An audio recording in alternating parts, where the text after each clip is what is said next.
بسم الله الرحمن الرحیم. په اکسل کې نن چې دی کنکټنیټ او ایگزیکټ فنکشن وایو چې دغه دواړه څه کار کوي، څه لپاره استعمالیږي. کنکټنیټ چې دی دې په واسطه موږ کولی شو څو ټکسونه را یوځای کړو. مثال دلته مو لیکلی چې نیم، دلته لیکو چې لاست نیم، فرضاً لیکو چې علي خان کریم فهیم، دا نومونه مو ولیکل. دلته راځو لیکو مثال لاست نیم لیکو علي جان خان ولی کریم ګل فهیم حاجي. اوس غواړو دا سره یوځای کړو، نو کنکټنیټ په واسطه کولی شو یو سل ته راوړو مساوي کنکټنیټ ټیب ووهو ټکس 1 زموږ دا دی، بیا کاما ټکس 2 همداسې کاما ورکوئ، همداسې نور ټکسونه هم تاسې کولی شئ چې راوړئ ډېر. اوس موږ سره فعلا دوه دي، موږ دا دوه کولی شو چې یوځای کړو. تاسې کولی شئ دوه نه زیات ټکسونه سره یوځای کړئ. انټر به یې کړو، ولې دا چې دی په یو سل کې راوړم، نو دې ځای نه تاسې دا داسې ډریګ کړئ، لاندې به راځي. خو دا ډېر سره نږدې دي، موږ کولی شو چې دې ته فاصله ورکړو. تاسې به ډبل کلیک کړئ دلته او دې ځای نه دې کامې پسې به راشئ، دلته ډبل کوډ به ولګوئ، اینډ علامه به ولګوئ، اینډ بیا ډبل کوټ بیا سپیس بیا ډبل کوټ، انټر یې کړئ.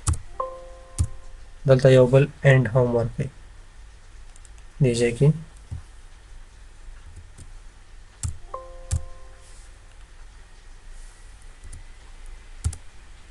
انټر یې کړئ. ګورئ په دې طریقې سره موږ کولی شو چې ټکسونه سره یوځای کړو، منځ کې سپیس هم ورکړو، چې په دې نورو باندې ډریګ کړئ، دې نورو سره به هم سپیس اضافه شي.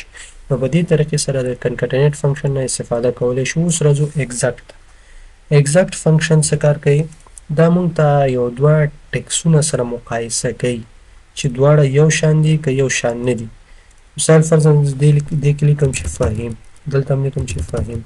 دا اوس په دې باندې موږ کولی شو مقایسه یې کړو چې آیا دواړه یو شان دي که نه. مساوي لیکو ایگزیکټ، راځو یو ټکس سلیکټ کوو کاما بل، انټر یې کړئ. ولې ټرو مطلب دا صحیح دي، خو که دې کې لږ تغیرات راولو یو څه ورسره اضافه کړو، مثال دې سره مې دوه اضافه کړه، ګوره فالس غلط شو.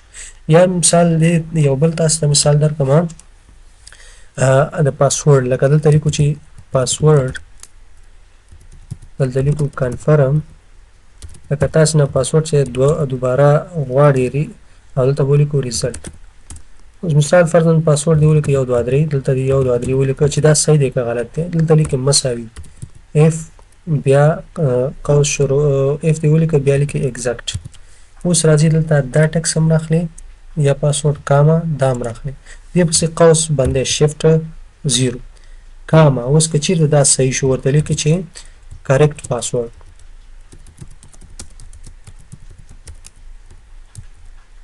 ډبل کوټ ورکړئ کاما. که چیرته غلط ورته لیکئ